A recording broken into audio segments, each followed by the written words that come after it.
বাবা, নিশ্চয়ই তুমি আমার সাথে খারাপ কিছু করার মতলব করেছো, নাইলে আমাকে বিয়ে কেন দিচ্ছ? কাহিনী আসলে জ্ঞান পড়ে মাকে তো আমি দেখিনি, আর মা তো তোমাকে ছেড়ে চলে গেছে, তাই এত বড় একটা শাইনা মেয়েকে বিয়ে না দিয়ে ঘরে রেখে দিলে লোকে তো বাজে কথা বলবেই বাবা।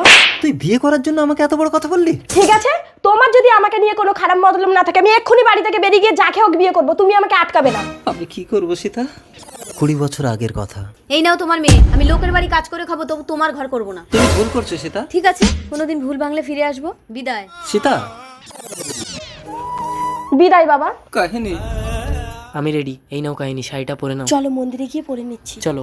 তোমার জন্য আমি আমার বাবাকে কষ্ট দিয়ে এসেছি, তুমি আমাকে কোনোদিন কষ্ট দেবে না তো সংকেত? আমি তো ভাবছি তুমি তোমার জন্মদাতা বাবাকে যদি কষ্ট দিতে পারো, আমাকে কোনোদিন দেবে না তো? না, খালি মজা করো, চুপ করো তো। সীতা মাসি, বাবু, আপনি বিয়ে করে বৌমা এনেছেন? এনিকে ইনি আমার বাড়িতে কাজ করেন। উঠে এসো বৌমা। এত বড় সাহস, একটা কাজের লোক হয়ে তুই আমার হাত ধরছিস? কাহিনী, তুমি এনার গায়ে হাত তুললে ইনি আমার মায়ের মতন। কি? তুমি 2 টাকা একটা কাজের লোকের সামনে আমাকে অপমান করো? আমাকে? সরি কাহিনী। তুমি আমাকে একদম স্পর্শ করবে না। আজকের দিনে ঝগড়া করতে নেই বাবু। You shut up. ভুলটা আমিই করেছি, বাবার বাড়িতেও ফিরে যাবার মুখ নেই আমার আর। ঠিক আছে, আমি তোমার বাবার কাছে ক্ষমা চেয়ে তোমার বাবাকে ডেকে আনছি, তুমি তোমার বাবার সাথে ফিরে যাও। তোমার কি সংকেতের সাথে লাইন আছে? সংকেত আমার ছেলের মতো। কি?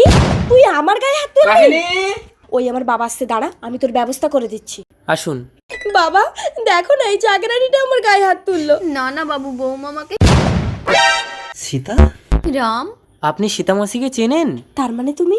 হেমা, সামান্য ঝগড়া করে জেদের বসে তোর বাবাকে ফেলে ঘর ছেড়ে দিয়ে বাইরে বেরিয়ে এসে বুঝলাম যে পৃথিবীতে স্বামী ছাড়া কেউ আপন হয় না রে। কিন্তু সীতা তুমি তো বলেছিলে ভুল ভাঙলে বাড়ি ফিরে যাবে।